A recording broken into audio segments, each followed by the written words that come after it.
की शुरुआत होती है साल 1996 से। मेक्सिको में एक अमेरिकन रिसर्च टीम वहाँ की केव्स यानी गारों में आकर एक क्रिएचर की तलाश कर रही थी, जिसके बारे में ये दावा किया जा रहा था कि वो अनजान क्रिएचर अक्सर जगहों पर देखा गया, जो कोई आम क्रिएचर नहीं है बल्कि बहुत अजीब है। आज से पहले शायद ही किसी ने उसको देखा हो और उसके पास बहुत सारी ताकतें, पावर्स है। लोग उस क्रिएचर से इस वजह से खौफजदा थे क्योंकि वो भेड़ बकरियों का खून पिया करता था, जिससे सभी किसान, शिकारी और भेड़ बकरियों को चराने वाले परेशान थे। अब क्या वो क्रिएचर सच में खतरनाक था, ये लोगों का वहम था? वो क्रिएचर इंसानों के लिए नुकसानदेह है या नहीं, ये हम आज की कहानी में जानेंगे। खैर, अब जब रिसर्च टीम केव्स में उस क्रिएचर के होने के सबूत ढूंढ रहे थे तो उन्हें दीवारों पर उस क्रिएचर के निशान दिख जाते हैं, जो इस बात की तरफ इशारा कर रहे थे कि सच में वो क्रिएचर यहाँ पाया जाता है। अब इस रिसर्च टीम का लीडर बाहर टेंट में था, जो एक साइंटिस्ट है। वो वहाँ काम कर ही रहा था कि तभी उसका एक वर्कर भागता हुआ उसके पास आया और बताने लगा कि हमें वो क्रिएचर मिल गया है केव में, जो वो मुझे ढूंढ रही थी। वो वर्कर बिल्कुल सच कह रहा था। अब ये सुनकर साइंटिस्ट भी जल्दी से उस वर्कर के साथ उन केव्स में चला जाता है, जहाँ इनके सामने वो क्रिएचर था, जिसे स्पेनिश जुबान में चुपाकाब्रा कहा जाता है। वो साइज में काफी छोटा सा लग रहा था क्योंकि वो एक चुपाकाब्रा का बच्चा था। अब साइंटिस्ट धीरे धीरे डरते हुए उसके करीब जाने लगा। उसे यकीन नहीं आ रहा था कि मेरे इतने सालों की मेहनत रंग ले आई, आखिर ये क्रिएचर मिल ही गया। अब वो इसे मानना नहीं चाहता था, बल्कि इसे ढूंढना उसका मकसद था, जो वो अपने सीनियर्स और गवर्नमेंट के लिए कर रहा था, क्योंकि इस खोज में उन्होंने बहुत पैसा लगाया था और अब टाइम आ चुका था उन सबको हकीकत से रूबरू करवाने का, इस क्रिएचर को सबके सामने लाने का और बताने का कि इसके बारे में अफवाहें नहीं थी बल्कि सच में है। इस क्रिएचर के पीछे पड़ने का मकसद ये था कि सबको लगता था कि इसके पास जो पावर्स हैं उससे किसी भी बीमारी को ठीक किया जा सकता है और किसी भी चोट और घाव को बआसानी बनाया जा सकता है। इसके अंदर इतनी पावर्स हैं कि हम इसकी मदद से बहुत सी दवाइयाँ भी बना सकते हैं, क्योंकि ये काफी पुराने वक्त का क्रिएचर था। साइंटिस्ट उसे करीब जाकर हाथ लगाने की कोशिश करता है, पर क्योंकि वो छोटा सा बच्चा था तो उसे डर रहा था कि कहीं ये मुझे कोई नुकसान न पहुंचा दे। अब बगैर टाइम जाया किए ये चुपाकाब्रा के बच्चे को पिंजरे में बंद करने का फैसला करती है, लेकिन तभी केव में छुपी उसकी माँ इनके सामने आ जाती है। जब उसने देखा कि ये मेरे बच्चे को ले जाने वाले हैं, वो गुस्से से इन पर धारने लगी और फिर अचानक हमला कर देती है। वो साइज में काफी बड़ी थी, इसीलिए जोर से मारकर साइंटिस्ट को दूर गिरा देती है और जल्दी से अपने बच्चे को मुंह में उठाकर वहाँ से भागने लगी। वो इन केव से बाहर निकलने की कोशिश कर रही थी ताकि अपने बच्चे को बचा सके। तब साइंटिस्ट और उसकी रिसर्च टीम भी उसका पीछे करने लगी। साइंटिस्ट उस पर रेड गन से लगातार शूट कर रहा था, जिसमें से चिंगारियां निकल रही थी। एक छोटे चुपाकाब्रा को लगती जाता है, जिससे उसका एक पंख जल गया, वो जख्मी हो गई। यह हम सही से इस क्रिएचर को देख पाते हैं। ये दिखने में टाइगर और शेर जैसा था, लेकिन इसके पंख भी थे जिनकी मदद से ये उड़ सकती थी। लेकिन अब क्योंकि साइंटिस्ट ने उसका एक पर जख्मी कर दिया था, तो अब उड़ने में उसे काफी मुश्किल पेश आ रही थी, इसीलिए वो बस भागती ही जा रही थी, जबकि साइंटिस्ट अपनी टीम के साथ लगातार उसके पीछे अपनी गाड़ी भगा रहा था, क्योंकि वो हर हाल में इसे पकड़ना चाहते थे। अब ये चुपाकाब्रा बहुत चिल्लाती क्रिएचर था। वो अपने बच्चे को लेकर जब सड़क पार कर रही थी कि तभी एक गाड़ी उसे जोर से आकर टक्कर मार देती है, जिससे चुपाकाब्रा दूर जाके गिरती है, जिससे माँ और बच्चा दोनों अलग अलग जाके गिरते हैं। अब बच्चे को तो कुछ नहीं हुआ, पर माँ और जख्मी हो गई। उसका एक पंख बुरी तरह से टूट गया। वो रिसर्च टीम अभी तक इनके पीछे लगी हुई थी और क्योंकि लाख कोशिशों के बाद भी ये उनसे नहीं बच पाई, इसलिए चुपाकाब्रा को एक आइडिया आया और वो अपने बच्चे को वही एक महफूज जगह पर छोड़कर दूसरी जगह पर चली जाती है और वहाँ रिसर्च टीम की गाड़ियों के सामने आकर जोर से चिल्लाने लगी उनका ध्यान अपनी तरफ करने के लिए। और जैसे सबका ध्यान उसकी तरफ हुआ, वो भागकर उन्हें दूसरी जगह पर ले गई ताकि ये लोग उसके बच्चे से दूर हो जाएं, जो उसके बच्चे को नुकसान पहुंचा सकते हैं। अब साइंटिस्ट इस कामयाबी से खुश हो रहा था, पर अभी उसने ये चीज साबित नहीं की थी, जिससे साफ जाहिर है कि कोई भी उसकी बातों का ऐसे यकीन करने वाला नहीं था। उसके लिए इसे वो क्रिएचर चाहिए था, लेकिन उसे वहाँ कुछ नाखून और पर मिल जाते हैं जिन्हें वो अपने पास रख लेता है। अब यहाँ से सीन शिफ्ट होकर जाता है कैंसस शहर के एक स्कूल में, जहाँ हम एलेक्स नाम के एक बच्चे को देखते हैं, जिस कहानी का मेन कैरेक्टर है। वो लंच टाइम पर जब खाना खा रहा था, एक लड़का आकर उसे परेशान करने लगा, पर फिर वो लड़का खुद ही चुपचाप एलेक्स के पास आकर बैठ जाता है। उसका मूड खराब था, उसे देखने से साफ लग रहा था कि एलेक्स किसी वजह से खुश नहीं है। स्कूल खत्म होने के बाद जब वो घर आया तो उसका अपनी मॉम से भी झगड़ा हो जाता है, क्योंकि ना उसे स्पेनिश और ना ही मेक्सिको की जुबान पसंद थी और यहाँ उसकी मॉम ये दो जुबानें उसे सीखने को कह रही थी, जिसके लिए वो मना कर रहा था। अब यही वजह थी कि क्लास के सभी बच्चे उसे अक्सर परेशान किया करते थे, क्योंकि एलेक्स रहने वाला यही का था, पर उसे यहाँ की जुबान नहीं आती थी। एलेक्स के डैड की कैंसर की वजह से मौत हो चुकी थी। जब से ही वो खुद को अकेला महसूस करने लगा और हर वक्त बस उदास रहा करता था। उसकी वो उसे सलाह देती है कि कुछ दिन के लिए मेक्सिको चले जाओ, ताकि अपनी फैमिली के बारे में तुम जान सको, क्योंकि वहाँ तुम्हारे दादा हैं और आज से पहले तुम वहाँ गए भी नहीं हो। अब एलेक्स वहाँ जाना तो नहीं चाहता था, पर अपनी मॉम की खातिर उसे जाना ही पड़ता है। वो जब एयरपोर्ट पर पहुंचा तो वहाँ उसकी दादा उसे लेने आई थी, जो आते ही उसके गले से लग जाते हैं। उसके साथ हंसी मजाक करने लगी, क्योंकि वो काफी मजाकिया थी। खुश वो इसलिए थी क्योंकि आज पहली बार वो उससे मिल रही थी। अब हालांकि एलेक्स भी पहली बार ही उनसे मिला था, लेकिन वो हमेशा की तरह उदास ही था, ज्यादा खुश दिखाई नहीं दे रहा था। रास्ते में उसकी दादा बार बार एलेक्स से बात करने की कोशिश करने लगी, पर बहुत जल्द उन्हें पता चल जाता है कि अपने डैड के गुजर जाने के बाद से ही वो उदास परेशान रहने लगा है। और तो उसे स्पेनिश जुबान भी नहीं आती, क्योंकि उसे कोई दिलचस्पी थी नहीं, उसने कभी सीखनी नहीं चाहिए। यह उसके दादा फिर भी उसका मुंह ठीक करने के लिए बातें करने लगे। उसे बताते हैं कि मैं एक गांव में रहता हूँ, जहाँ तुम्हारे 2 कजिन्स भी आए हुए हैं, जो तुम्हारे साथ वक्त गुजारेंगे, खेलेंगे, ताकि उनमें तुम घुल मिल सको, तुम्हारे दिल बहल जाए। घर आते ही एलेक्स सबसे पहले अपनी कजिन से मिलता है, जिसे सिर्फ स्पेनिश जुबानी बोलनी आती थी। उसने एक मास्क पहना हुआ था और पीछे कपड़ा लपेटा हुआ था, जो देखने से लग रहा था कि वो किसी सुपर हीरो जैसा बनकर खेल रहा है। फिर जल्दी हम जान पाए कि वो मास्क और कपड़ा उनके दादा का है, कि वह काफी अच्छी और मशहूर रेसलर हुआ करती थी। अब यहाँ एलेक्स अपनी दूसरी कजिन से भी मिलता है, जो उसे घर में पड़े बहुत सारे मास्क, रेसलर वाले कपड़े दिखाती है और उसके दादाजी की जीती हुई ट्रॉफीज भी। फिर उसे टीवी पर दादाजी की वीडियो दिखाती है, जिससे यहाँ एलेक्स को भी पता चल गया था कि मेरे दादाजी अपने वक्त के बहुत अच्छे रेसलर हुआ करते थे। वो इतने मशहूर और बहादुर थे कि उन्होंने बहुत सारी लड़ाइयाँ जीती, पर एक दिन उनके दुश्मन ने जोर से उठाकर रिंग से बाहर फेंक दिया। इन्हें जहाँ रेसलिंग होती है, जिससे वो फौरन बेहोश हो गयी। उन्हें फौरन हॉस्पिटल में जाया गया, लेकिन उन्हें होश नहीं आई। जब डॉक्टर्स ने चेक किया तो पता चला कि वो तो 1 महीने के लिए कोमा में जा चुकी है। अब ऐसा होने से उनका रेसलिंग कैरियर तो खत्म हुआ ही, साथ ही दिमाग पर भी काफी गहरा असर हुआ, जो आज तक है वो अक्सर चीजों को भूल जाया करते हैं। ये जानकर एलेक्स को अपने दादाजी के लिए बहुत बुरा लगा। उसे उन पर तरस आ रहा था, इसलिए वो उनकी और ज्यादा इज्जत करने लगा। अब क्योंकि यहाँ एलेक्स की पहली रात थी, तो उसे नींद नहीं आती। बाहर उसे अजीब सा महसूस हुआ, तो उसने पर्दा हटाकर देखा, पर वहाँ सिर्फ बकरी खड़ी हुई थी। लेकिन तभी उसकी नजर अपने दादाजी पर गई, जो फार्म हाउस की तरफ जा रही थी। एलेक्स को गड़बड़ लगी, उसे शक हुआ कि दादाजी को छुपा रही हैं, इसलिए वो भी इनके पीछे पीछे चला गया। बाहर खड़े होकर वो देखता है कि दादाजी अंदर जाकर बैठ गए हैं। हाथ में उन्होंने म्यूजिक बॉक्स पकड़ा हुआ है, जिसे बजाकर वो बार बार सामने की तरफ देख रही है, जो देखने से लग रहा था कि वहाँ से किसी के आने का इंतजार कर रहे हैं। एलेक्स बाहर खड़ा ही था कि तभी उसे ऐसा महसूस हुआ जैसे झाड़ियों में कोई खतरनाक जानवर है, जो उसकी तरफ आ रहा है। इस वजह से वो डरते डरते पीछे हट गया, फिर जोर से चीख मारकर नीचे गिर जाता है। उसकी आवाज सुनकर दादाजी भी उसे चेक करने बाहर आई और उसके दोनों कजिन्स की भी आँख खुल गई थी। तब चेक करने वो भी उसके पास आ जाती है। एलेक्स उन्हें बता देता है कि झाड़ियों में मैंने किसी खतरनाक जानवर को महसूस किया, उसे डर के ही मैंने चीख मारी, पर बजाय वहाँ से कोई खतरनाक जानवर बाहर निकलता, वहाँ से काले रंग का खरगोश बाहर आता है। इसे देखकर एलेक्स के दोनों कजिन्स उस पर हंसने लगते हैं, उसका मजाक बनाने लगे, ये कहते हुए कि तुम कितने डरपोक हो, एक खरगोश से डर गए। उसके दादाजी पूछने लगी, एलेक्स बताओ सच कि तुमने उसे ही देखा था वहाँ? अब ये सुनकर एलेक्स को अपने दादाजी पर और शक होने लगा कि सच में दादाजी कुछ छुपा रहे हैं। वो यहाँ खरगोश की बजाय किसी और जानवर की उम्मीद लगाकर बैठे थे कि यहाँ वो होगा। उधर साइंटिस्ट को भी अपने सीनियर्स और गवर्नमेंट की तरफ से आखिरी वार्निंग मिल चुकी थी कि अगर उसने जल्द वो जानवर या उसके होने का कोई सबूत ना दिखाया तो उसका ये प्रोजेक्ट हमेशा के लिए बंद कर दिया जाएगा।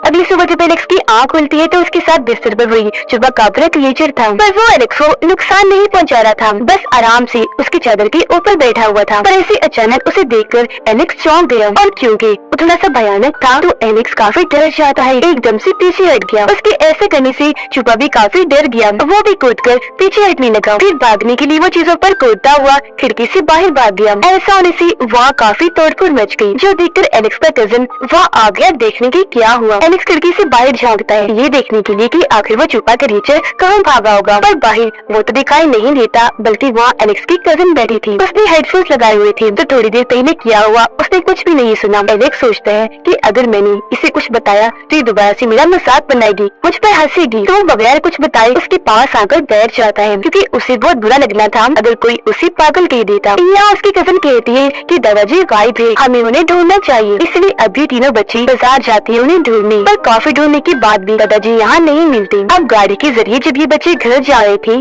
तो इन्हीं रास्ते में अपने दादाजी मिल जाते हैं, जिनके हाथ में बकरी थी। ये जल्दी से उतरकर फौरन उनके पास गई, पर पूछने पर उन्हें तो कुछ भी याद नहीं था कि मैं यहाँ क्यों आया, और इस चक्कर में वो घर का रास्ता भी भूल गई थी, क्योंकि जैसा कि मैंने आपको बताया वो चीजों को भूल जाते थे। पर फिर उन्हें याद आने लगता है कि घर जाना जरूरी है, इसलिए अभी बच्चे उन्हें गाड़ी में बिठाकर घर ले जाने लगे, जहाँ रास्ते में वो रिसर्च टीम छुपा क्रिएचर की तलाश में लगी थी। अभी दादाजी को तो पता था कि टीम यहाँ क्या कर रही है, पर बच्चे इस बात से अनजान थे। घर आने के बाद एलेक्स अपने कजन को कहता है कि मुझे दादाजी पर शक है, वो हमसे कुछ छुपा रहे हैं, और जहाँ तक मेरा मानना है वो हमसे पुराने वक्त के क्रिएचर चुपाकाब्रा को छुपा रहे हैं। पर उसके कजन को इस बात पर यकीन नहीं आता। हालांकि एलेक्स उसे म्यूजिक बॉक्स भी दिखाता है और रात के वक्त दादाजी के फार्म हाउस में जाने वाली बात भी बताता है, लेकिन फिर भी वो यकीन नहीं करती। अब रात को एलेक्स म्यूजिक बॉक्स लेकर फार्म हाउस में जाता है और म्यूजिक भी बजाने लगता है। म्यूजिक की आवाज सुनकर चुपा बाहर आया, उसे देखकर एलेक्स म्यूजिक बॉक्स उसके सामने गिरा देता है। वो डरा हुआ था, पर जल्द उसे एहसास हो गया कि ये चुपा मुझे कोई नुकसान नहीं पहुंचाएगा। दोनों एक दूसरे के पास आए और ऐसी इनकी दोस्ती हो गई। यह एलेक्स उसे खाने के लिए कच्चा गोश्त देता है, पर ये क्रिएचर बहुत चालाक था, वो भी एलेक्स को खाने के लिए देता है मरा हुआ चूहा, वो भी बॉक्स में बंद करके। पर जाहिर है एलेक्स उसे खाने वाला कहाँ था। उसने जैसे बॉक्स को खोला उसका दिल खराब हो गया। वो चुपा को कहता है ये तो मैं नहीं खा सकता, बहुत गंदा होता है,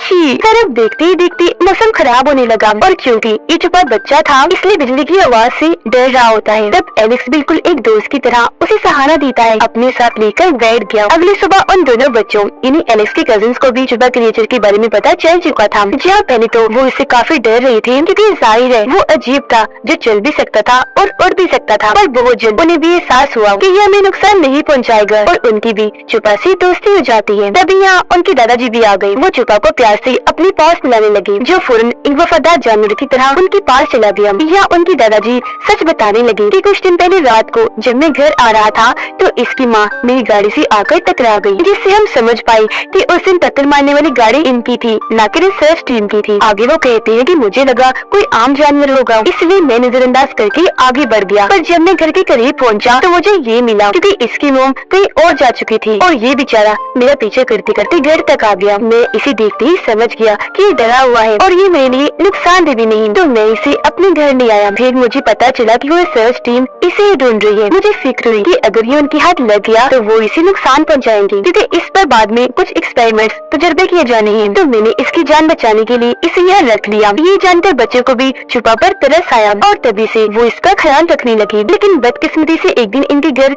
साइंटिस्ट और उसका एक साथी आते हैं। असल में जब दादाजी की गाड़ी से चुपाकाब्रा टकराई थी तो उनकी नंबर प्लेट वही सड़क पर ही गिर गई थी। इसे दिखाकर साइंटिस्ट कहता है कि आपकी है ना, क्योंकि मैंने पता लगवा लिया है और अब मुझे आपके घर की तलाशी लेनी है।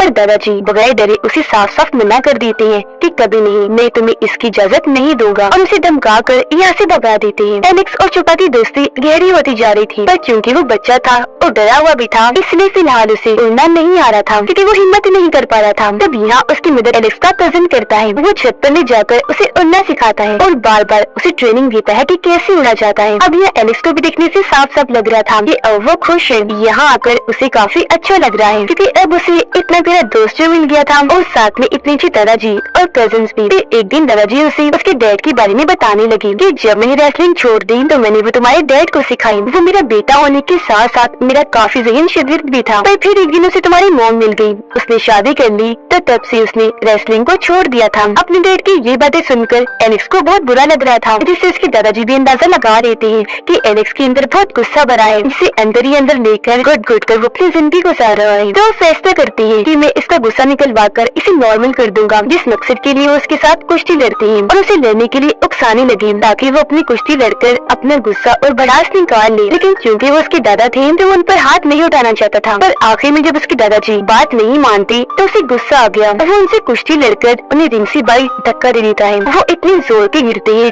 कि फौरन ही बेहोश हो गई। यही देखकर तीनों बच्चे काफी परेशान हो गए और वो फौरन डॉक्टर को बुलाया जाता है, जो दादाजी को चेक करके बताते हैं कि कुछ दिन के लिए इनकी याददाश्त जा चुकी है, इन्हें मुकम्मल आराम करना है। उस उसी दिन साइंटिस्ट इनके घर दोबारा आ गया। वो जैसे फार्म हाउस में गया वहाँ छुपा को देख लेता है, उसे गन से मारकर बेहोश कर देता है और गोद में उठाकर अपने साथ ले जाने लगा। हालांकि बच्ची उसे रोक रही थी। छुपा को बचाने की कोशिश करते हैं, पर क्योंकि वो बच्चे थे तो साइंटिस्ट उन्हें भी गन दिखाकर छुपा को वहाँ से ले जाता है। इससे वो तीनों बच्चे काफी दुखी हो जाते हैं। अब एलेक्स जल्दी से भागकर अपने दादाजी के पास आया जो वो सो रही थी। उन्हें जगाकर कहता है कि आपको छुपा को बचाना होगा। उसके दादाजी की याददाश्त जा चुकी थी, इसलिए वो पूछते हैं कि कौन छुपा और तुम कौन हो। अब इससे एलेक्स अपना दिमाग लगाता है। उसे आइडिया आया। वो अपने दादा को कहता है कि घर में आपका वो दुश्मन घुस आया है जिसने रिंग से आपको बाहर गिरा दिया था। ये सुनकर उसके दादा को बहुत गुस्सा चढ़ गया। वो जल्दी से अपना मास्क कैप पहनती है और पिछला कपड़ा लटकाकर बाहर आ गई और साइंटिस्ट से लड़ने के लिए बिल्कुल तैयार हो गई। आते ही वो उसे जोरदार टांग मारती है जिससे वो काफी दूर जाके गिरता है। फिर वो अपनी ताकत का इस्तेमाल करके उसे आसानी से हरा देती है क्योंकि वो एक पहलवान थी।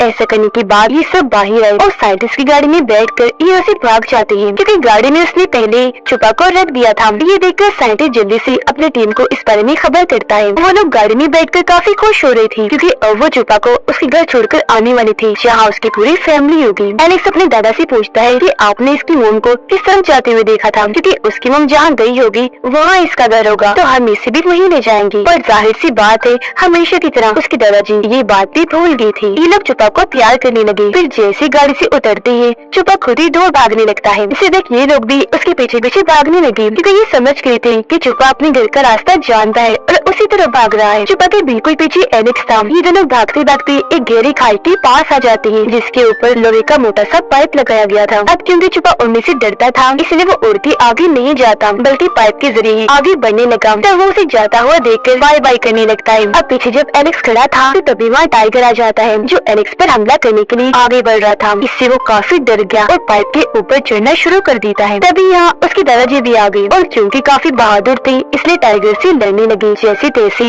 उसे वहाँ से भगा देते हैं, लेकिन जब एलेक्स वापस आने लगा तो पाइप टूट जाता है। इससे वो नीचे गिरने ही वाला था कि छोटी पाइप को पकड़ लेता है। अपने दोस्त को मुसीबत में देखकर छुपा वापस आया। एलेक्स को बचाने के लिए पाइप पर चढ़ने लगा, लेकिन वो पाइप भी टूट जाता है। पर खुशकिस्मती से छुपा ने अब उड़ना सीख लिया था, इसलिए अपने दोस्त की मदद वो ऐसे करता है कि एलेक्स उसकी दुम पकड़ लेता है। तब छुपा उसे उड़ाकर बाहर ले आता है और ऐसे एलेक्स की जान बचा लेता है। वो लोग एक दूसरे से मिलकर बहुत खुश हो जाते हैं। हंसी खुशी एक साथ खड़े ही थे कि तभी यहाँ साइंटिस्ट आ जाता है। वो छुपा को तीर मारकर उसे बेहोश कर देता है और बाकी सबको धमकाता है कि छोड़ो उसे, पीछे हट जाओ। इस बार दादाजी और बच्ची मजबूर थे इसलिए ना चाहते हुए भी पीछे हट ही जाते हैं। साइंटिस्ट उन्हें तीर दिखाकर बेहोश छुपा को उठाता है और अपनी गाड़ी में लाकर रख देता है। अब जैसे वहाँ से जाने लगा छोटे छुपा को बचाने के लिए वहाँ पूरी छुपा फैमिली आ जाती है जो सारे ही उसकी गाड़ी पर एक साथ हमला कर देते हैं। गुस्से से उस पर धारने लगे। ना गुस्सा आया कि अपने नाखूनों और पंजों से वो उसकी गाड़ी को तबाह करने लगे। ये देखकर दादाजी और बच्चे काफी खुश हो जाते हैं कि अब छुपा बच्चे की जान बच जाएगी। पर साइंटिस्ट चालाक था। वो छोटे छुपा को गोद में लेकर बाहर आ गया और बड़े छुपा कॉपर्स को हथियार दिखाकर डराने लगा। छोटे छुपा को होश आ गई थी। पीछे से दादाजी आकर साइंटिस्ट को पकड़ लेते हैं, उसकी बाजू को मोड़कर छुपा को छुड़वा लेते हैं। आखिर में फिर रेसलिंग की एक ट्रिक से वो उसे उठाकर जमीन पर पटक देते हैं जिससे साइंटिस्ट वहीं ढेर हो जाता है। छोटा छुपा अपनी फैमिली के पास आकर बहुत खुश हो जाता है। अब एलेक्स और छुपा बहुत अच्छे दोस्त थे तो एक दूसरे को प्यार से आखिरी अलविदा कहते हैं, जिसके बाद अपने अपने घर जाने के लिए वहाँ से निकल जाते हैं। अब एलेक्स अपनी कजिन के साथ काफी खुश था और अब कुछ दिन के बाद उसने अपने घर जाना था। उसने यहाँ बहुत अच्छा वक्त गुजारा। जहाँ पहले वो उदास रहा करता था, अपनी फैमिली को पसंद नहीं करता था, लेकिन अब फैमिली को जानने के बाद, उनके साथ इतना अच्छा वक्त गुजारने के बाद वो उन्हें बहुत याद करेगा। उसके दादाजी भी खुश थे क्योंकि वो जैसे एलेक्स को सिखाना चाहते थे वो सीख गया। यहाँ दोनों एक दूसरे को अलविदा कहते हैं, गले से मिलते हैं, जिसके बाद एलेक्स लेन में आकर बैठ जाता है और हंसी खुशी अपने घर वापस लौट आया था। पर जब एलेक्स ने बाहर देखा